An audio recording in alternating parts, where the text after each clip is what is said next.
Yo, what's going on, guys? Boy Ethan. Hope you're having a great day. It has been quite some time since I've actually played a session. Back from my week off in Long Island and just for a little work trip. But first session back, first day back home, and we're going to go play some poker. We're going to play some Encore, obviously. That's why we're making this video. That's what you're clicking on. And I don't know how I'm going to play. It's interesting. I don't know. I've taken a week off. I'm probably a little rusty. Is that even a thing in poker? I'm not sure how I'm going to play, but maybe I'll be splashy. Maybe I'll actually play well. But it's been a week off, and I'm looking so forward to getting back on the grind. So let's see what I can do and hopefully run it up on this bankroll challenge and maybe complete this pretty soon. That'd be cool if I can complete this in a few videos. But anyways, let's run good and play good. See you guys. All right, boys. First hand that we get involved in, or the first interesting hand at least. We are on the button with Queen Jack offsuit with about 350 in front of me. There is a very active under the gun player who has blind betted $12 every orbit. So pretty good table, pretty action table, not gonna lie. So in this instance, under the gun blind bets $12, and there are two callers to me. So with Queen Jack, with I guess not even with just connected Broadway cards, I'm gonna raise it up here, trying to ISO and hopefully just win and take down the dead money in the middle. So I raise up to $65. Only the under the gun calls and everyone else folds. This player been playing basically every other hand, and the sizing does not matter to him, so it's gonna be interesting. So let's go heads up to a flop in position of Jack 8-6, two clubs out there. He checks to me, and top pair, decent kicker, and a decent amount of draws in there. His range is almost infinite, so I'm just gonna bet $100, and he ends up folding. So unfortunately, couldn't get value there, but I think with his infinite range, basically, I could have sized down a little bit bigger. There aren't too many flush draws in his infinite range, and, you know, I could also just price him in to call with an 8 or a 6, but I'll take it down there regardless. The next spot we get involved in, we have Queen 4 of hearts in the small blind with an under the gun straddle, same under the gun player, and action folds all the way to me, and suited queen, honestly, let's raise it up to $20 here and ISO this under the gun player because I know he's going to call basically anything. And the big blind folds, under the gun, same person from last hand, he calls. Flop is 10-6-3, two spades and a diamond out there. Planning on gonna play this a little bit trickier because I am playing Queen 4, so I'm gonna check raise in this spot, hopefully. So I check, hoping he bets so I can raise him, but unfortunately he checks it back. Turn is the ace of diamonds, though, so hits my range a ton. I should have all the ace X's in the world. So also with two flush draws out there, we're gonna bet here just to rep that ace. Bet $30. He doesn't take too long before making the call, so we're going to go heads up to a river, which is the 8 of diamonds. I'm just going to have to double barrel here. I mean, I get backdoor diamond draws get there, but also, I mean, I can still comfortably bet an ace sometimes. So I bet really small, $55, looking for value and just getting his 10 X's to fold here. I don't think a 10 could ever call, and that's what he does. He folds, double barrel, gets through, and we take it down. Under the gun, we have two black queens, so we open up to $15. Player on my left calls, and all the other players fold, unfortunately. So let's go heads up to a flop of ace, queen, 7, rainbow. Only time I like seeing an ace on the board is when I flop middle set, so I'm pretty nutted here, hoping to get his ace X's to call. So I bet $20, and he snap folds, unfortunately. You guys keep telling me to bet my sets, and this is what happens when I bet my sets. Back in the under the gun position, I have pocket threes and about 550 in front. I limp and pre-flop action. Don't really need to talk a whole lot too much because it becomes a four-way limped pot. So let's go four ways to a flop of 8, 9, 10 rainbow. Action onto me. Obviously, set mining here. I check, and action checks all the way around. Hoping to see a miracle turn, which comes. It's the 3 of diamonds, bringing in the backdoor flush draw as well. So big blind ends up leading out and betting $10. I decide to raise it up to, on the bigger side, to 40. I mean, there's a whole ton of draws. Any jack, any diamonds, honestly, or a mix of both. So I think he's going to be forced to call and betting on a ton of draws anyways. Or also just two pair that's going to have to call here as well. So I raise to 40, folds all the way back to him, and he makes the call.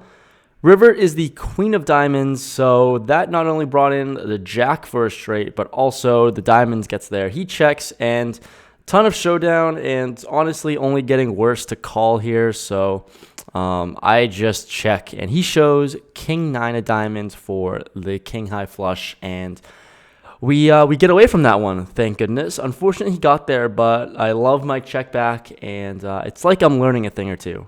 We are back out of position under the gun +2, and we have ace-king offsuit. The under the gun player to my right, he limps, and I raise it up to $18. Action folds all the way back to the cutoff, who ends up jamming his short stack, $81 total.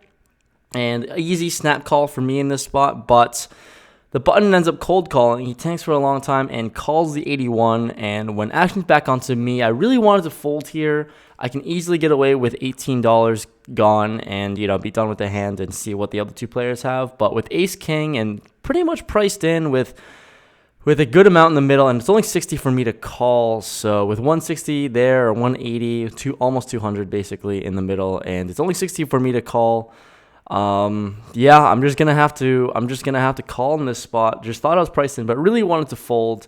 But ended up making the call, and let's go 3 ways, 1 all in to a flop of 3-3-6. Horrible flop for me, and I check. He bets $81. It's a snap fold on my part, and so they just go to a run out, which is a deuce and a deuce. Cutoff shows ace-king of spades, and the button had pocket tens. It is what it is. We would have chopped with the cutoff, but pocket tens wins, and I really just wanted to fold on the flop. Just didn't pull the trigger of it, and just thought that $60 was priced in. So I think I can go both ways, honestly. It was like a 50-50 whether calling or folding, in my opinion, but it is what it is. We're in the middle position with queen jack offsuit, and there's 2 limbers to me.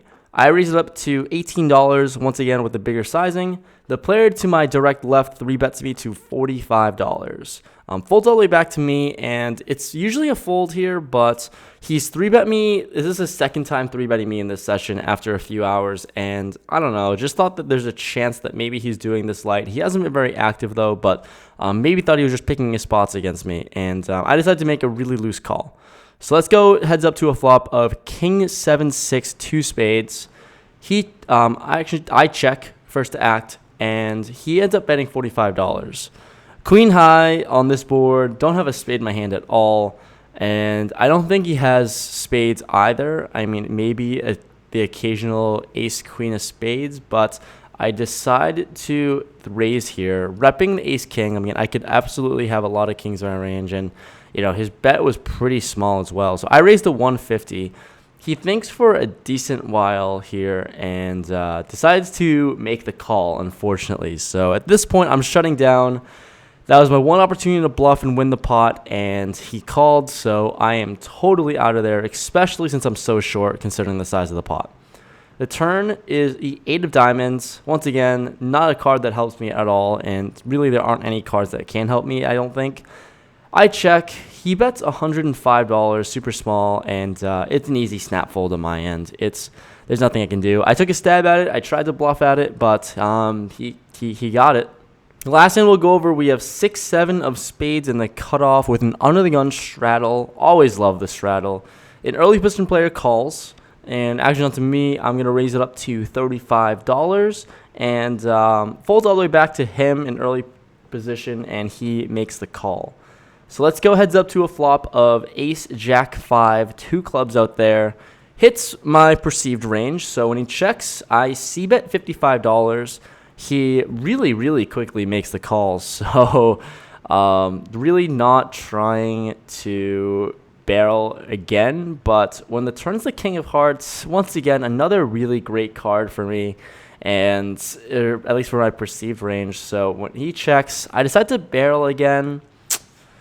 Barrel up to 120, and he thinks for a little bit and then makes the call. So now when he really called on 2 streets, it's hard for me to fire a third time and feel good about it. A lot of the time he has an ace, and it's hard to just, I don't think I can ever bet him off an ace. But so let's go to a river, which is a jack.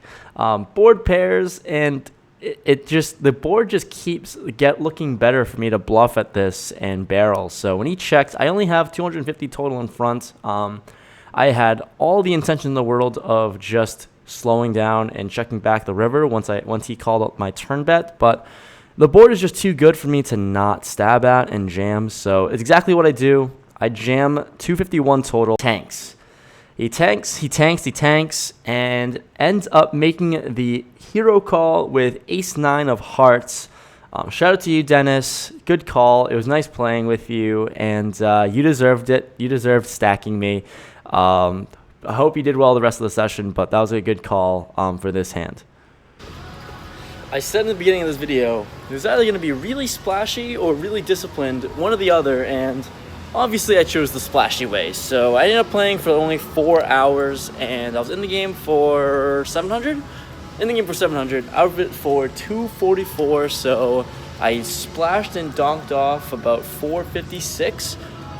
First losing session of the Bankroll Challenge, it's going to come, but I didn't need to lose any money. I didn't need to lose any of it at all, but I decided that I wanted to because I hate money. Anyways, yeah, just decided to be splashy today, and it is what it is. But nice hand, Dennis. Shout out to you and Dom and everyone that I met there today. Yeah, just a good call by you, Dennis. Shout out to you, because I really wanted to check on that river, but I saw the jack and I was like, you know, we're gonna go for it. Let's go for it. But nice call, nice call. Hopefully you enjoyed the video. If you did, leave a like. I really do appreciate that, and I will see you guys in the next video. Peace out.